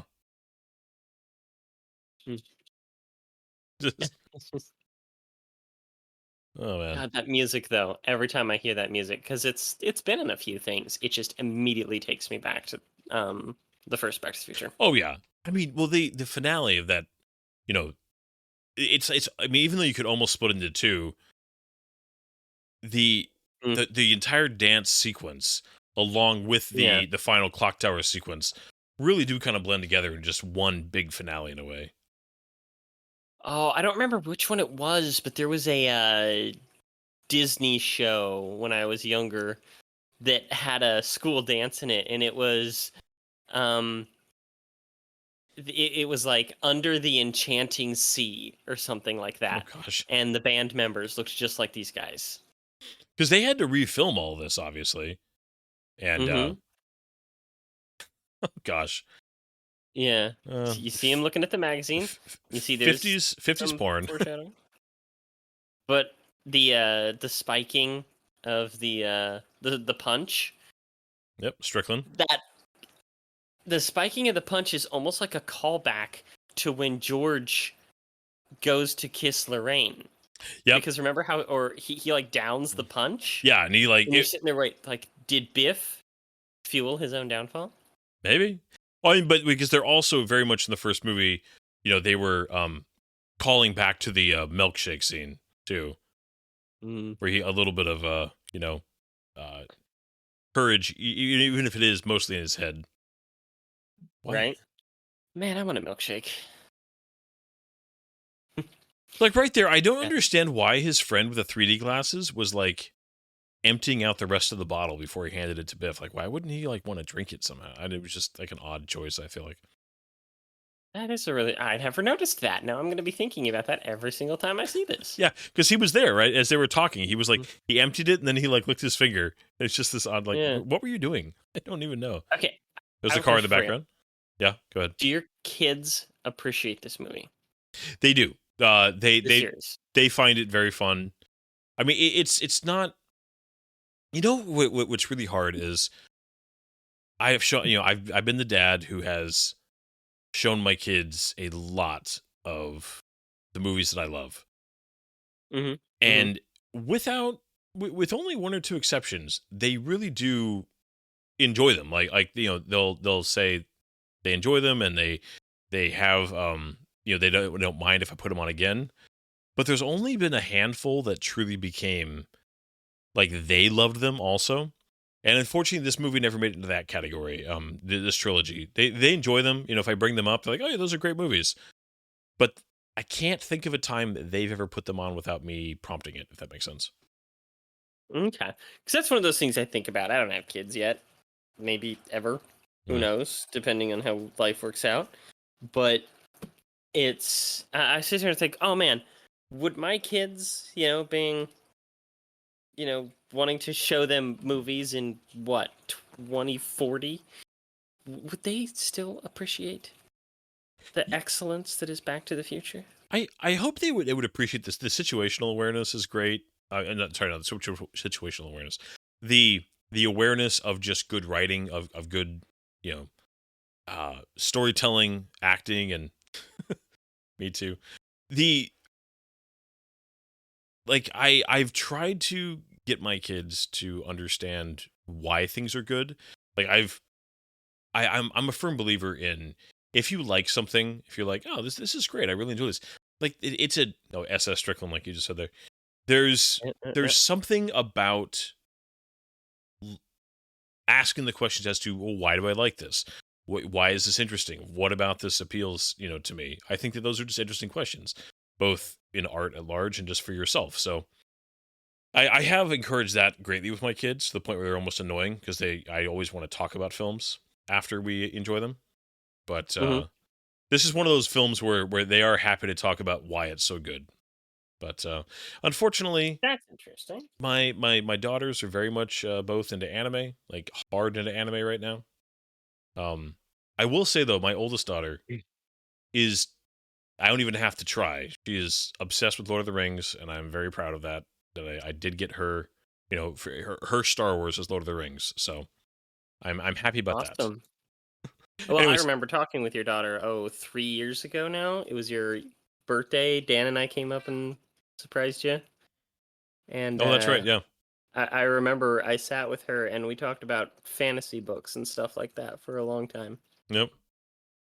This whole sequence is great. I mean, this is like the classic, right? Of just the, he's hiding when he goes back here with the chair and gets his hand, and just Very classic Right? comedy sequence, but it does work. It's very effective. Great facial expressions from Michael J. Fox. But also, we've all experienced it, so it's like you feel it, Oh yeah. and you know that you never want to feel that Nope. ever. And I mean, they set this up so well where it's like it's so close, it's right here, and then when this scene goes the way it does, and it's like, oh no, it can't be this easy. Like, I mean, just to look on Marty McFly's face and just like, yeah, it's played so perfectly.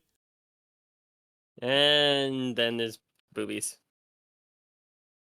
Maybe this is why my parents were always saying that they didn't like this one. Maybe they were like, nope, too much boob. Oh gosh, he does keep. Oh no, he doesn't keep the dust jacket. Yeah. Yeah, if you guys remember from Star Trek 5 viewing with us, my parents had this thing where they wouldn't actually tell me why they didn't want to watch a movie. They'd make up a reason for it. Like, oh, this is a really bad movie. They'd tell me, oh, it's bloody. You know? Oh, again, just the staging of the sequence. Now, is this? I'm looking at this. Is this? This is all being refilmed with a different actor. Yeah. Who just looks similar. Yeah, they'd need to. Yeah. Because I remember that scene when she jumps on him, it's a lot more visceral in the first It one. is, yeah. And obviously it's shot from a very different angle in the first movie and played out a little bit longer. Mm-hmm.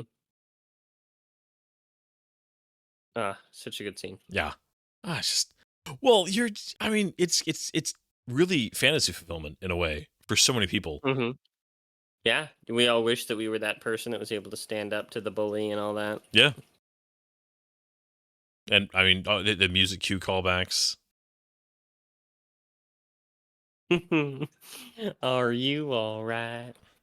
Now that I think that's reused footage right there because that is Leah Thompson. Yes, that is very much. Well, Leah Thompson came back for the movie, but she didn't. Oh no, sorry, I'm an idiot. Yeah. In my mind, I got Jennifer mixed up in my head. I don't know why. I don't know why I did that. Brian. I know I'm Why bad. did you do that? This guy, the way that he's looking at Marty, just like, what's Right? he's just CPR great. wasn't brought into common vernacular until 1963, I think. Yeah, that guy, the guy was crouching next to Marty McFly. One of those little extra moments that just nailed it. Was just hey, took that guy's wallet. He took that guy's wallet. I mean, just he does it so dry. It's Yeah. just It just works again. It's his go-to move, and it works. Yep. But you know what's kind of strange though, and this is something that I would say is a weakness of this movie, is that was like the climax of the movie. Yeah, because this lightning storm sequence is. Mhm. I mean, Well, there's the car scene. There is the car scene. Yeah, but to say, I think the. Yeah, I mean, because we have the entire car sequence where he's trying to get the magazine. I think that's the big climax. Is that what you would describe as like the climax? I think so. I mean, because it is literally an action scene at the end of the film.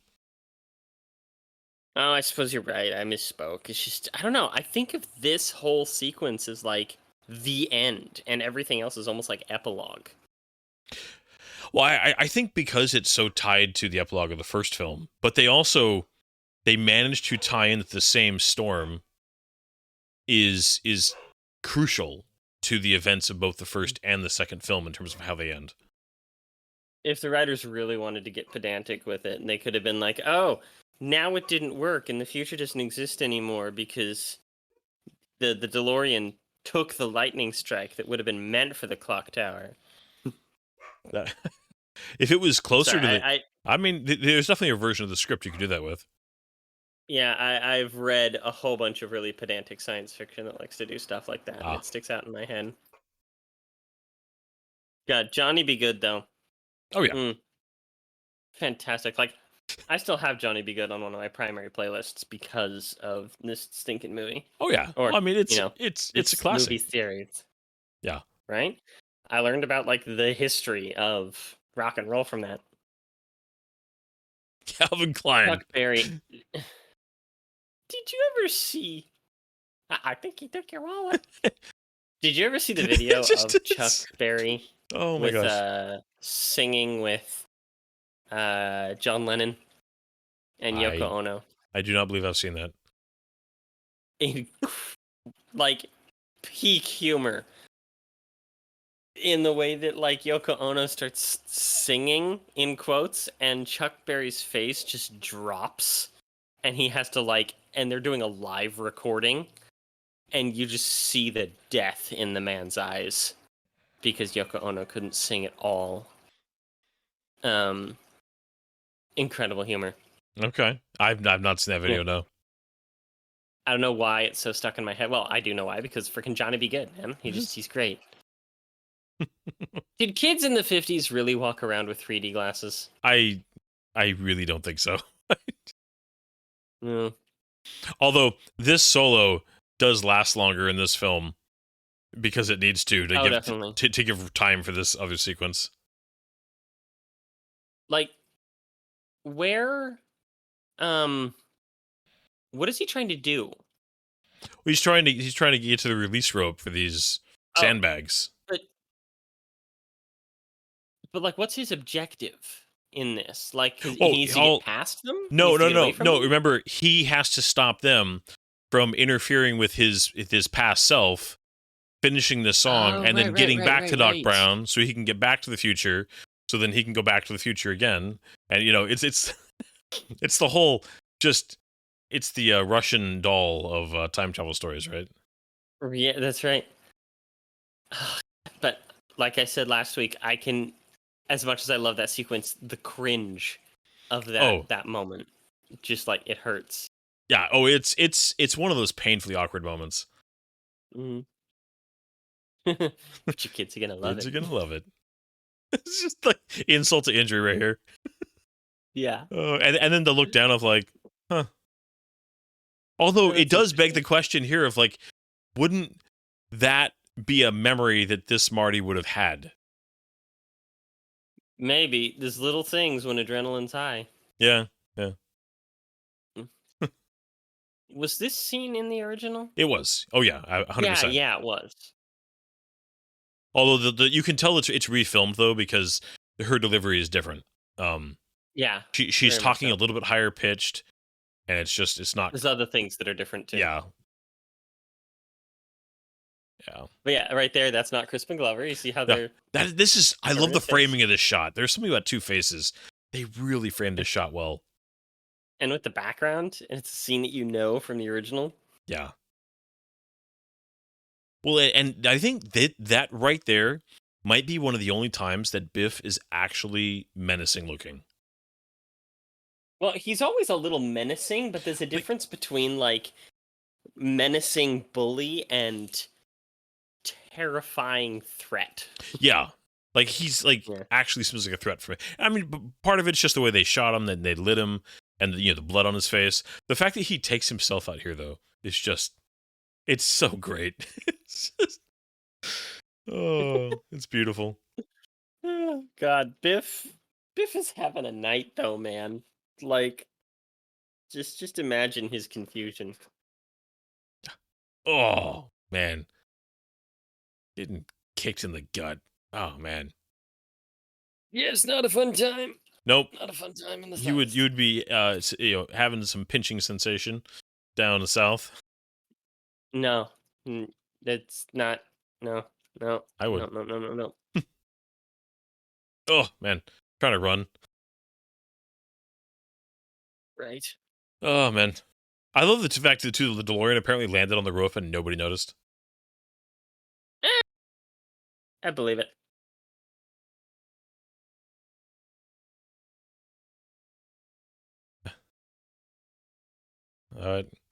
I mean, so what effects wise, what do you think of this sequence and how well it held up? Pretty good actually. I was thinking about that earlier. Like, there's a couple scenes, especially when he's on the hoverboard, that's pretty bad. Yeah, I love this line though. the steel versus the aluminum and all that. Yeah. Like this is pretty good. I mean, obviously the DeLorean's on a track right now. Like, I mean, it's actually driving. Yeah. But this is a good sequence because I think what makes this sequence good is instead of a car chase that's all about speed, this is about slow tension. And most car chases, and I see car chases in air quotes, are not about slow tension. They're about, just frantic, swerving and speeding and trying to get each other. Yeah. No, very true. And one of the things about this one that's especially nice is like it's also about stealth. Mhm. It's about being sneaky, which is not something you find in car chases, like pretty much ever. No. There's not usually a lot of, sneaky and subtlety to car chases. They're usually very loud and boisterous. Yeah. I haven't. When was the last time I saw a really good car chase in a modern movie? In a modern movie? Maybe It's, the I mean, Batman. they're hard to do. Yeah, the Batman, that was genuinely good. It is very difficult to do them. And man, to be original and creative on sequences that have been done so many times over so many films, it's a real challenge. Yeah. Very true. I mean, it's the same thing with like you're trying to, create a fighting sequence these days, trying to make that interesting and new. It's hard. It is. It's like sequences of peril.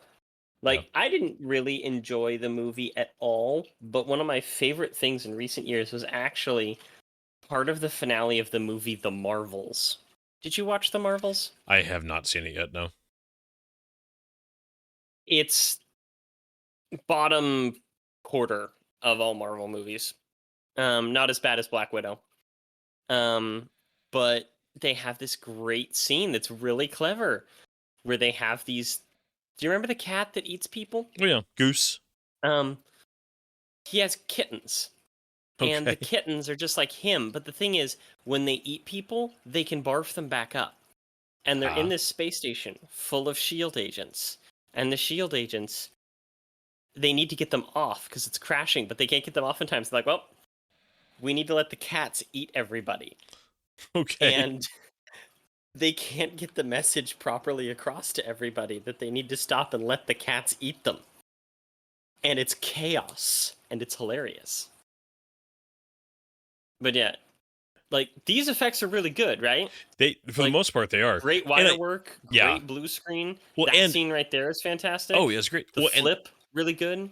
The hoverboard, too, does add a layer of uniqueness to this car chase. Doesn't it? Yeah.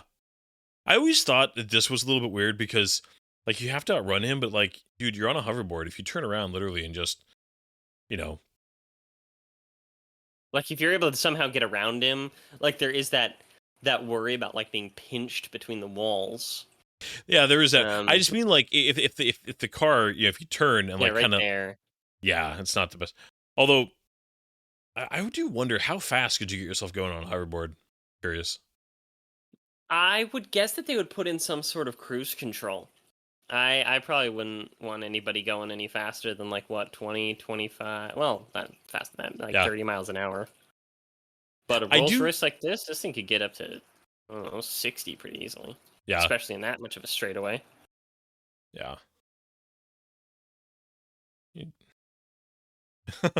Great scene. Love that it's tied to a steering wheel, too, which is a nice little, just... And then just shit. So I have to say it because it's just, it's so perfect. Oh, man. I know, right? It's like poetry. Oh, man. It is like poetry. Like every single one of the movies, Biff's gonna get crapped in his mouth. Oh. The look is so good. It was just rocks and dirt, thank God. And like cotton. Yeah. Oh, that's great. Yeah. So, okay, you're right. That is a good like action sequence climax, but for some reason I forgot about it. Yeah. It's I think it's really good, honestly. I love this whole too, just that, Doc's staying up in the air and the music's playing and this conversation on the walkie, and there's just like, because it makes it feel like, okay, we're gonna we did it. I'm burning it. We're out of the woods.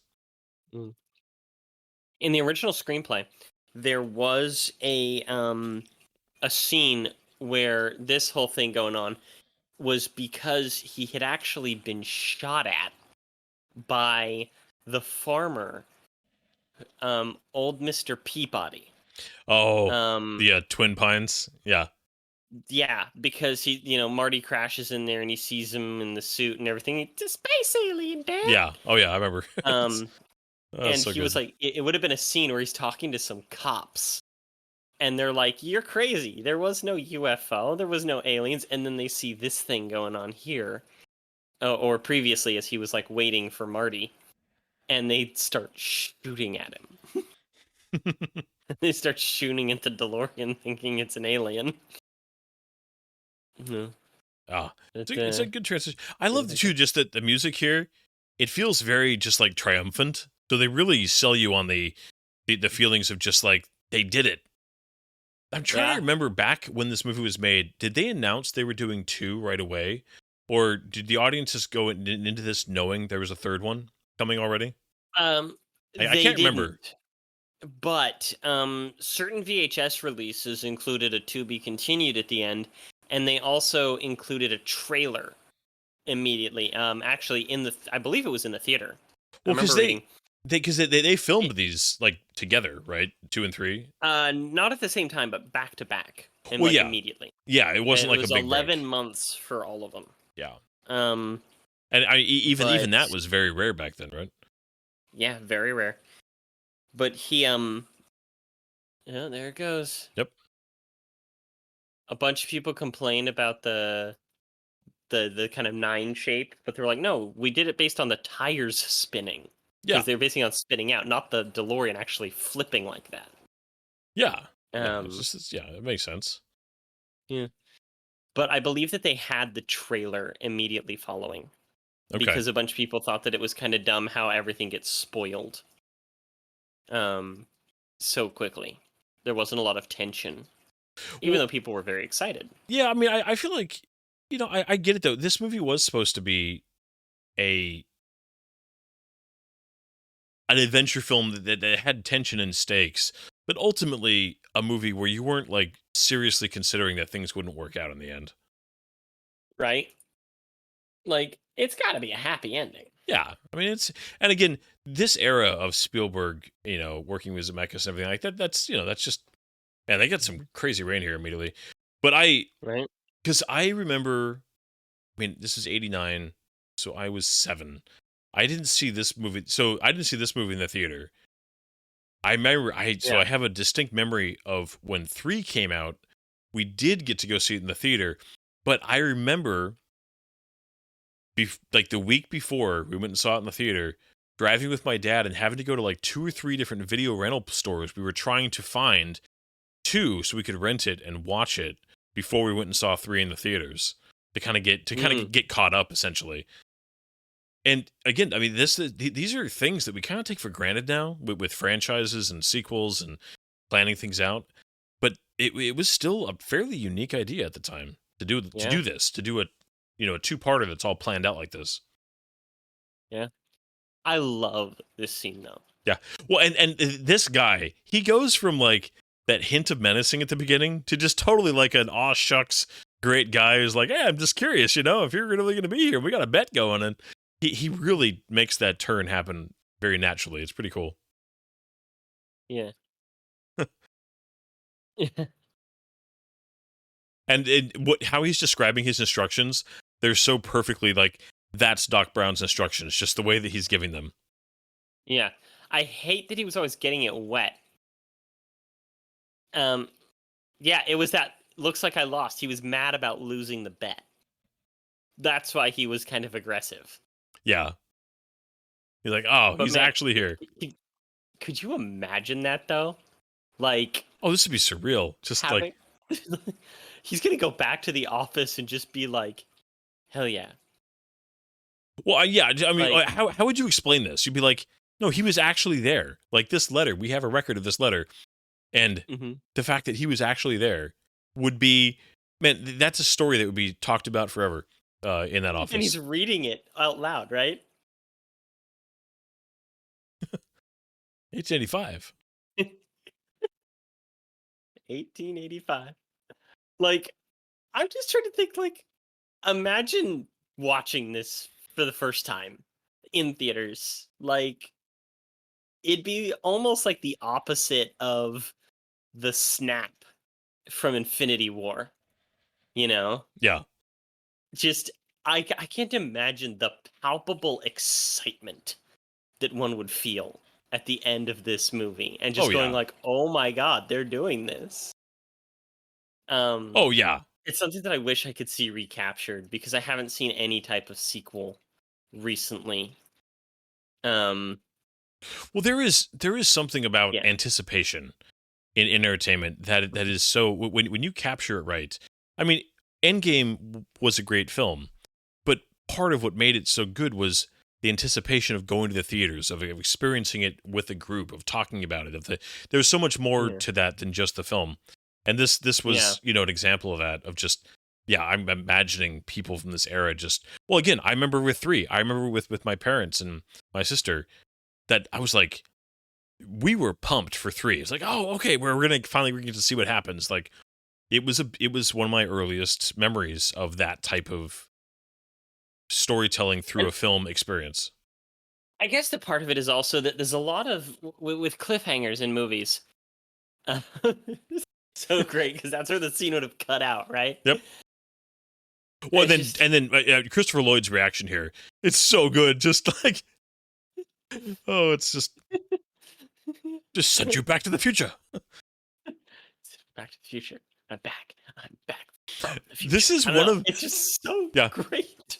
This is definitely one of the films that does the best at having its own title spoken in the film multiple times and having it work. Yeah.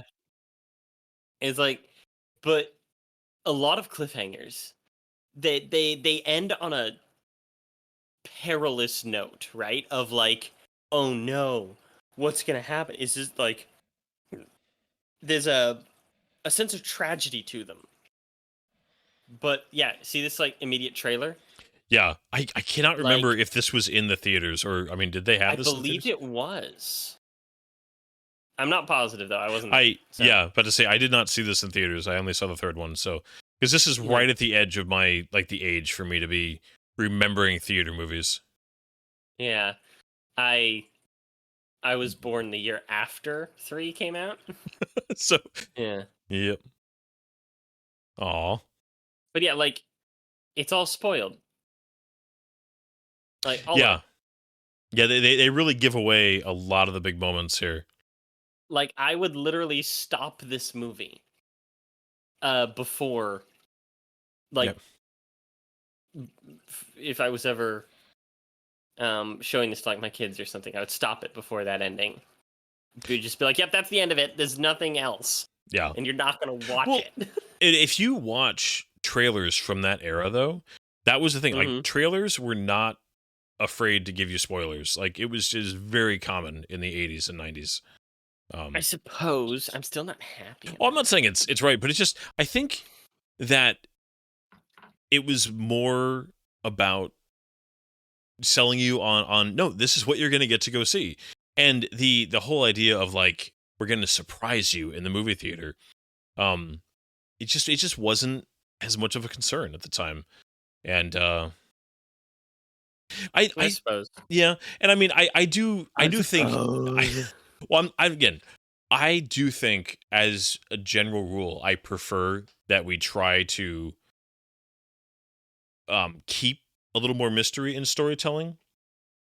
But I also am somebody who most of my favorite memories and favorite experiences in entertainment are anticipating something that I already know that I love. And so my sense of joy and enjoyment rarely comes from surprise. I'm not saying by any means that that's not part of it at times, but I get almost more joy out of going back to things that I know and just experiencing them again and again. There's a comfort there. There's something that I really enjoy there. So it's just something that on a personal level doesn't bug me too much. But at the same time, if somebody spoiled something, I would be pissed at them. So I'm, a little bit of a hypocrite there. That's why I always ask, because I know you don't always care about spoilers, but sometimes I'll be like, hey, I just saw this thing. Do you think you're gonna watch it? Like, maybe. I'm like, do you care if it's spoiled? No. Hey, I'm gonna tell you what happens. Well, and that's I think because I know for a fact that I can enjoy things quite well. Although, again, big exception. Like we've talked about this before. In the last 10 years, one of my biggest wish I could go back and do it again is I so wish I could go back and experience Spider-Man No Way Home and not know that they were going to bring in Andrew Garfield and Tobey Maguire. It would have.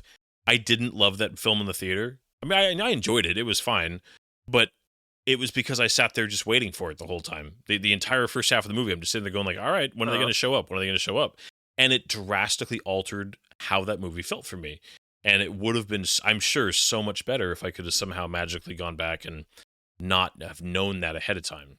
So there's definitely something there's definitely something about certain types of films. I think it comes to how the movie's written, how the movie's presented. If it's written and presented where that aspect is a big part of what makes it good, then it's important. But there are other films that are written and stories that are written where that's not a big part of what makes something good. So, anyways. No, I could totally see that. But what I was saying about the ending for me... Yeah, sorry, totally went on a rabbit trail there. No, I completely agree with you. I want to show this to people who don't know anything about Back to the Future, so that way I can kind of get their reaction of that ending. But it's just like, I love cliffhangers. I remember, like, I learned about the concept of cliffhangers from the TV show Star Trek Voyager. Because I remember there's like they just assimilated Janeway, Tuvok, and B'Elanna. Well, when's the next episode? 4 months. Yeah. What? Man, okay. Man, I'm so happy you said that because I literally have a Star Trek story. Go ahead and do yours first. No, because yours was Best of Both Worlds. Absolutely. Right? I mean, I was there Shayna's live. Was Next Generation? Yeah, my sister Shayna's was Next Generation times Arrow. That was a good one too. Season 7 and season 5 into season 6. Yeah, I think that was 5 to 6. Yeah, and so it was like, that's just a thing with my family. We learn about cliffhangers from Star Trek. But I've always loved cliffhangers ever since then because I remember the anticipation. I remember the build-up. I love a good cliffhanger. And I love this one because there's this sense of like giddy optimism and adventure to it where it's not just an, oh no, what are they going to do to resolve this? It's like, oh, this is going to be so much fun. You don't really think about that. Like, you think about cliffhangers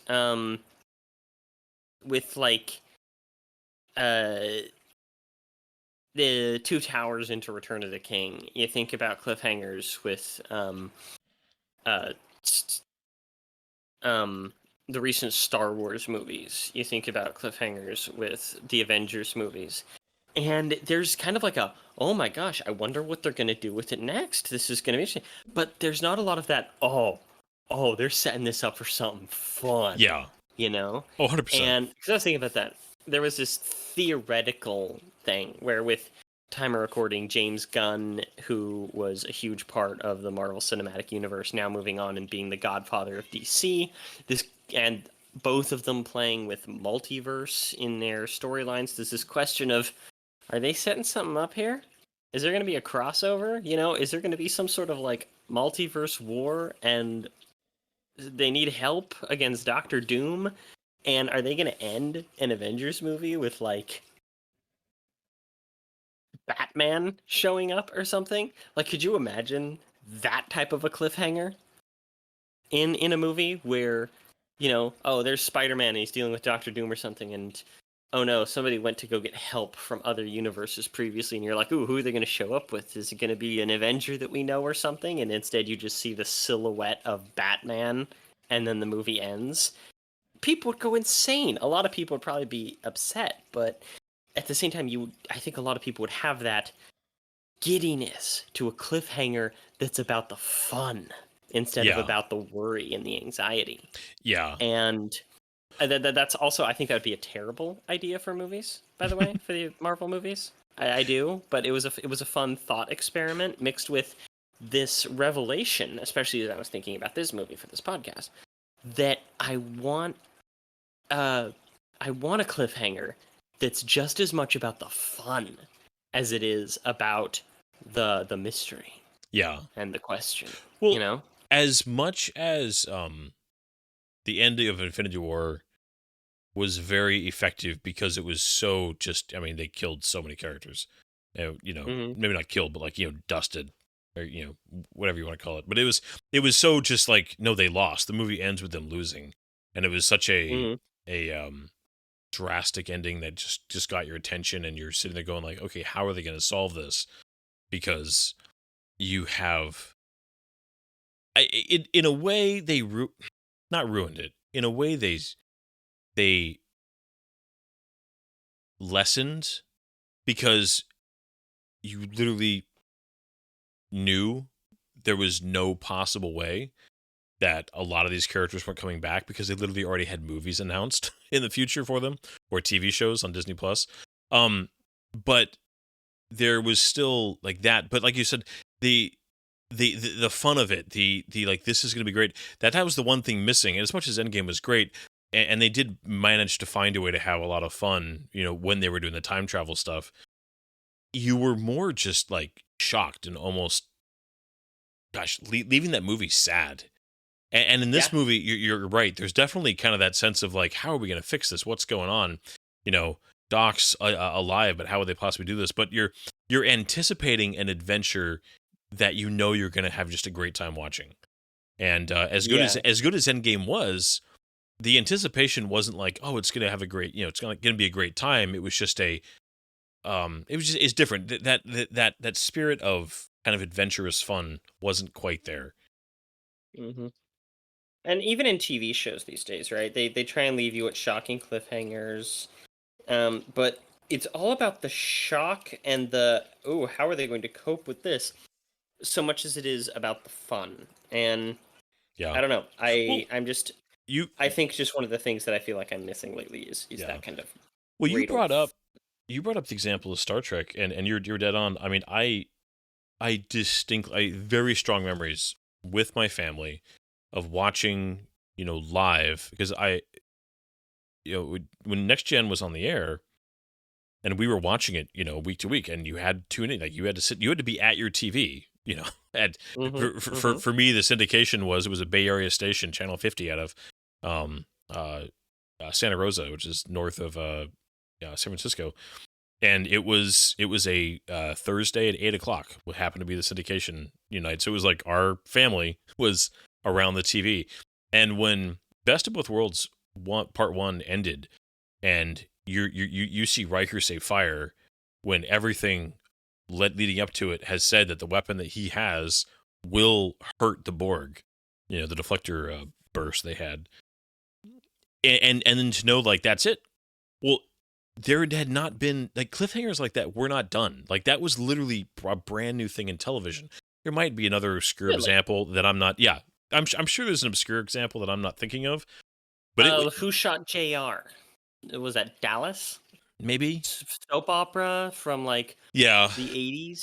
I think but not like a whodunit, but the what is going to happen next. Like we have this very like. We are stopping a story at a massive climactic point, and what's going to happen next. And again, I'm not going to say that it's the first time it was done, but it was one of the first big times it was done.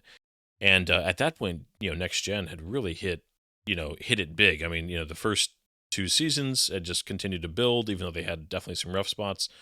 And season 3 was fantastic, and everybody was just, we were so into it. But it was. I remember as a kid being actually like angry about the fact that I had to wait all summer. That was just so like, right. Wait a minute, because it probably was like May, if I had to guess. It's probably May when that was aired, and I would have to wait until like September. It was just like, this is garbage. I was like pissed about it, and but that's a good example of that type of tense, dramatic cliffhanger. When done well, is great, but then that gets replicated so often. Like that's the overly dramatic, somebody's about to die, something bad is going to happen. How are they going to resolve it? It's definitely been a lesson that's been it was kind of learned in a bad way. where it's just been copied so many times, and it's used as a cheap way to keep you engaged and coming back. And it's just it's gone from a dramatic good part of telling an interesting story to a cheap trick to keep you watching. Yeah, I agree, because especially ones where they're just like, oh no, this character's dead, and you know, like, they're not dead. Yeah. Whatever. Like, because one of the good ones, for example, is I've been watching through the show Fringe, and that has some excellent cliffhangers in it.